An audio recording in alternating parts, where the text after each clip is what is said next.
Hi అండి, hello, welcome to Krishnamma logs YouTube channel. ఈరోజు నెల్లూరు సాంబార్ అండి, రెస్టారెంట్ స్టైల్లో చాలా చాలా టేస్టీగా ఉంటుంది. మీరు తిన్నారంటే రెస్టారెంట్కి వెళ్ళి తిన్నామా అన్న అంత టేస్ట్గా ఉంటుంది. దానికి కావలసిన వెజిటేబుల్స్ చూపిస్తాను. ఆనియన్, పచ్చిమిర్చి, టొమాటో, ముల్లంగి, క్యారెట్, దోసకాయ, మామిడికాయ తురుము, కరివేపాకు, కొత్తిమీర అండి, బెండకాయలు, మునక్కాయలు, కందిపప్పు, బెల్లం, కొత్తిమీర ఇంతవరకు వేసుకుంటున్నానండి. మళ్ళీ చేసేటప్పుడు మిగతా వస్తువులు ఇంకా ఏమేమి వేసుకోవాలో చెప్తాము. అంటే ఒక్కొక్కళ్ళు కొంచెం సాంబార్ చేసుకునే వాళ్ళు ఉంటారు, ఎక్కువ చేసుకునే వాళ్ళు ఉంటారు కదండి. దానికి తగ్గట్టుగా మీరు వెజిటేబుల్స్ తీసుకోండి. మేమైతే ఈరోజు మా ఇంట్లో కొంచెం ఫంక్షన్ ఉంది, అందుకని ఎక్కువ చేసుకుంటున్నాము. సో ప్రాసెస్లోకి వెళ్ళిపోదాం. ఓకేనండి. అది చింతపులుసు, అది కూడా నానబెట్టి పెట్టుకున్నాం పిసుకొని. పాప మాట్లాడింది ఇప్పుడు దాకాను, ఇప్పుడు రెడీ చేసిద్దండి. పాపయ్య చేస్తుంది చారు. ఓకే అండి, పొయ్యి వెలిగించుకుందామండి.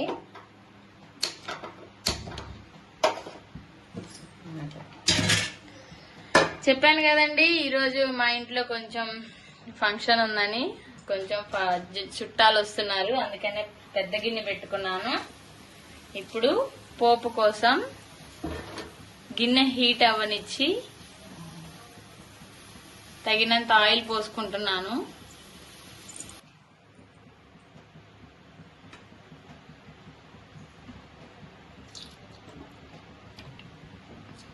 ఆయిల్ ఒక 10 సెకండ్స్ హీట్ అవ్వనిచ్చి కొద్దిగా జీలకర్ర,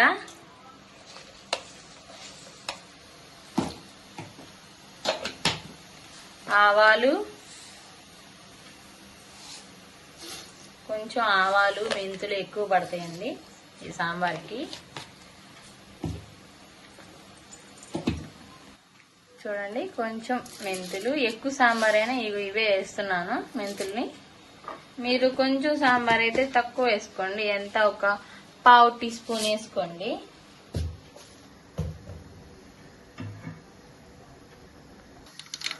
వేగిపోయింది కదండి. ఇప్పుడు చిన్నుల్లిపాయలు, కచ్చా పచ్చాగా నలగొట్టుకున్న చిన్నుల్లిపాయలు, కరివేపాకు,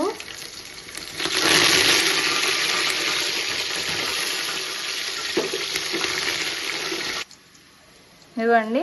అవి కొంచెం వేగగానే కొంచెం ఇంగువ వేసుకుంటున్నాను. తెలంగాణ వాళ్ళు ఎక్కువ ఇంగువ వాడతారండి, సారీ తమిళనాడు వాళ్ళు. వేగిపోయినాయండి. వేగిపోయిన తర్వాత ఆనియన్స్ వేస్తున్నాను, పొడవుగా కోసుకున్నాను. ఆనియన్, పచ్చిమిర్చి అండి, ఒక 5 పచ్చిమిర్చి చీల్చుకోవాలి ఇలాగా స్ట్రైట్ గా. కొంచెం ఇది 1/2 భాగం వేగగానే, ఫుల్గా వేడి అవనవసరం లేదు, వేగిపోనవసరం లేదు. ఇవి ఒక జస్ట్ 1/2 భాగం వేగితే చాలు. సాంబార్లోకి ఉల్లిపాయలు ఎక్కువ తగిలితే బాగుంటుంది కదండి, అందుకని. ఇదిగోండి, 1/2 భాగం అన్నాను కదా, అలా వేగాలి. పూర్తిగా అంటే బ్రౌన్ గా వచ్చే వరకు వేపుకుంటారు కదా, లైట్ బ్రౌన్ కలర్. కానీ ఇది 1/2 భాగం వేగడం అంటే ఇలా అండి. ఇప్పుడు మునక్కాయలు వేసుకున్నాము, కట్ చేసి పెట్టుకున్న మునక్కాయలు వేస్తున్నాను. అవి కొంచెం ఆయిల్లో ఉడికితే పచ్చి, అంటే మరీ అంత పచ్చిగా లేకుండా ఉంటాయి సాంబారు. ఇంకొకటండి, దీనిలో వంకాయ కూడా వేసుకోవాలి. నాకు వంకాయ దొరకలేదు, అందుకని వంకాయ వేయలేదు.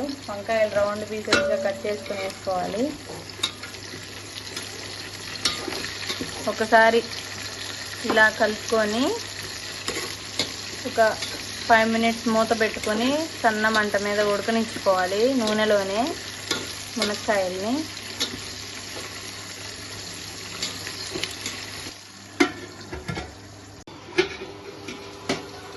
చూసారండి, అలా ఉడికించుకోవాలి 5 నిమిషాలు. కొంచెం ఉడికినాయి కదా, పావు బాగా ఉడికినాయి మునక్కాయలు. ఇప్పుడు దీనిలో దోసకాయ వేసుకుంటున్నాను. దోసకాయ, క్యారెట్, బెండకాయ 3 కలిపి వేసేసుకోవాలి. 3 కలిపి వేసుకొని అవి కూడా ఒక 5 నిమిషాలు ఉడికించుకోవాలి.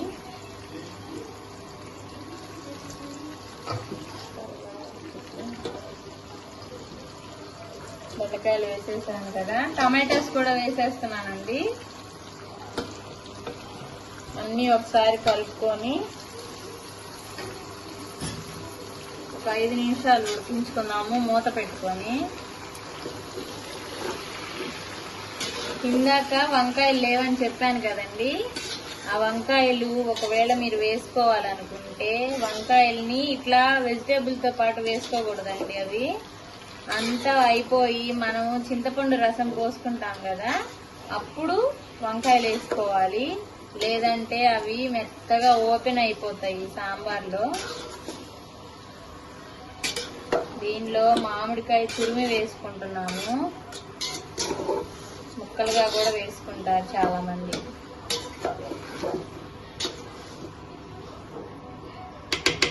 సరేనండి, మూత పెట్టేసుకుంటున్నాను. ఒక 5 నిమిషాలు ఉడికించుకుందాము.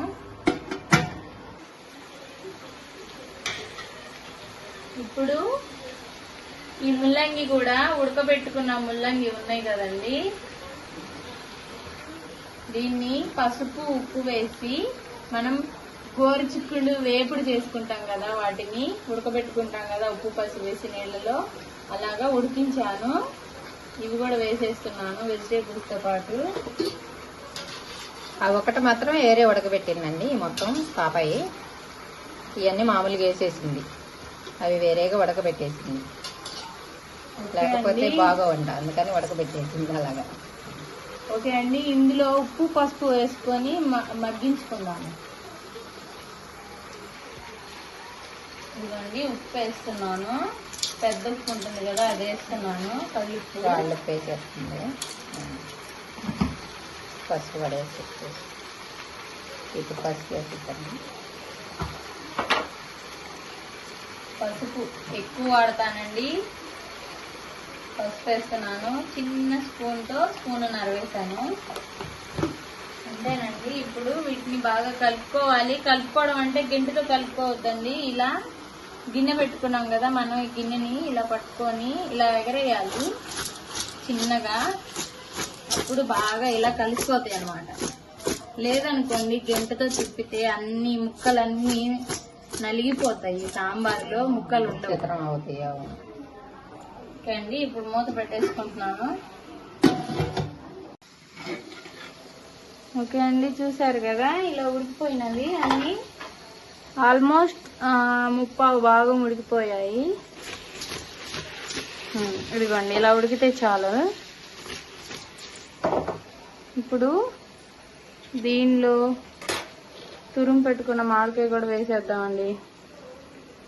కొంచెం వేస్తున్నాను, ఇది బాగా పులుపుగా ఉంది, ఎందుకంటే మళ్ళీ చింతపండు రసం కూడా పోసుకోవాలి కదా. ఒకసారి కలిపెట్టినండి.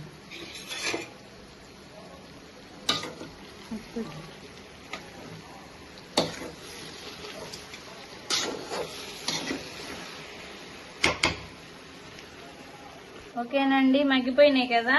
ఇప్పుడు కారం వేసేస్తున్నాను.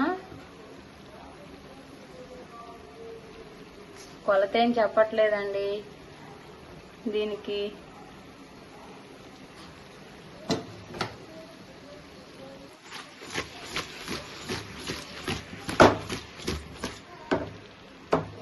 ఓకే, ఇప్పుడు ధనియాల పొడి వేసుకుందాం. రెడీమేడ్ ధనియాల పొడి చిన్న టీ స్పూన్తో ఒక 2 టేబుల్ స్పూన్స్ వేసేసాను. ఎక్కువ సాంబార్కే 2 టేబుల్ స్పూన్ వేసానంటే మీరు తక్కువ చేసుకోవాలనుకుంటే ఒక 1/2 స్పూన్ లేదంటే 1 స్పూన్ వేసేసుకోండి. దీన్ని కలపట్లేదు, ఆల్మోస్ట్ ధనియాల పొడి రెడీమేడ్ గా కొన్నాను, మా ప్యాకెట్ కొన్నాను. ధనియాలు లైట్ గా ఫ్రై చేసి పొడి చేసి పెట్టేసి అస్సలు వాడుతూ తెచ్చి. అయిపోయిందండి. ఇప్పుడు దీనిలో చింతపండు పులుసు పోసుకుందాము.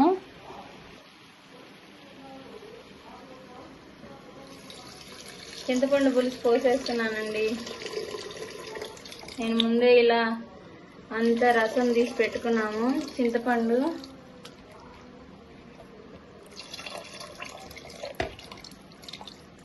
పులుపు సరిపోకపోతే అండి మధ్యలో అయినా వేసుకోవచ్చు. అంటే బాగా తెల్లి ఉడికేటప్పుడు సరిపోకపోతే టేస్ట్ చూసుకొని మళ్ళీ వేసుకోవచ్చు, ఏం కాదు. ఇప్పుడు సరిపడా వాటర్ పోసుకుందాము. ఇదిగోండి, మీకు ఎన్ని సాంబార్ కావాలో అన్ని దానికి సరిపడా నీళ్లు పోసుకోవాలి.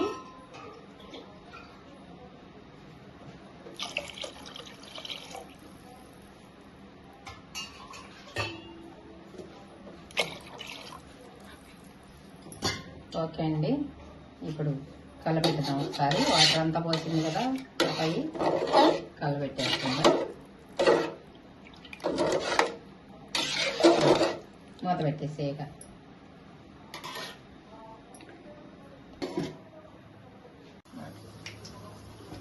ఇప్పుడు మూత తీసేయండి. చారు చూసారా తెరిలిపోతున్నాయి మంచిగా.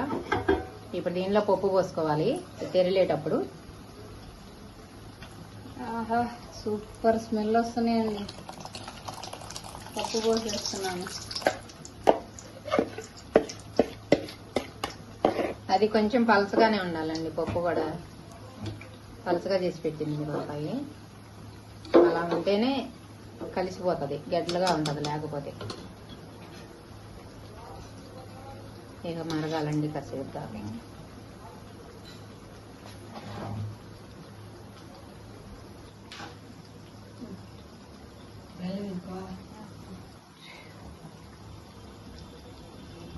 బెల్లం కూడా వేసేస్తున్నాను. అండ్ కొత్తిమీర కూడా.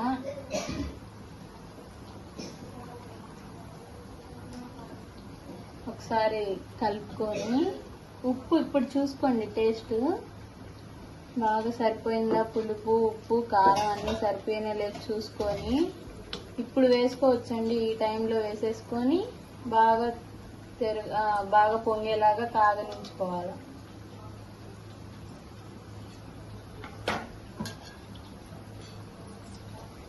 ఒక పక్క బండిలో వడలేస్తున్నామండి. వడలు కూడా అవుతా ఉన్నాయి. సాంబార్గా అవుతున్నాయి, వడలు అవుతున్నాయి. సాంబార్లో కాంపిటీషన్ సూపర్ కదా వడ.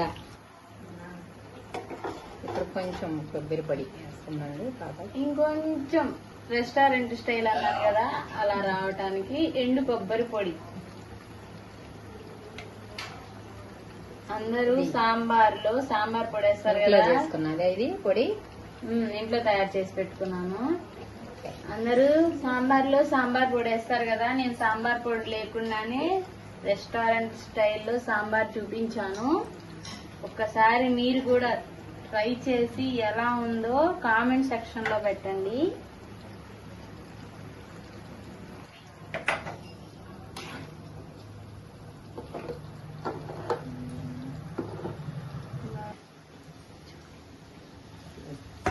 అయిపోయిందండి టేస్టీ టేస్టీ రెస్టారెంట్ స్టైల్లో నెల్లూరు సాంబార్.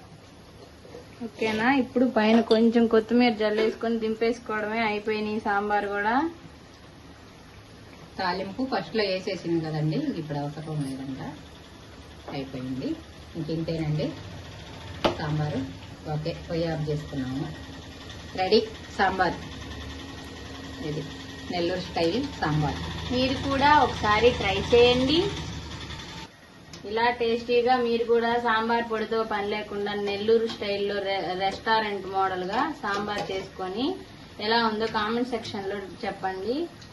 ఓకే అండి, thank you. Please subscribe to my Krishnamma mummy vlogs channel.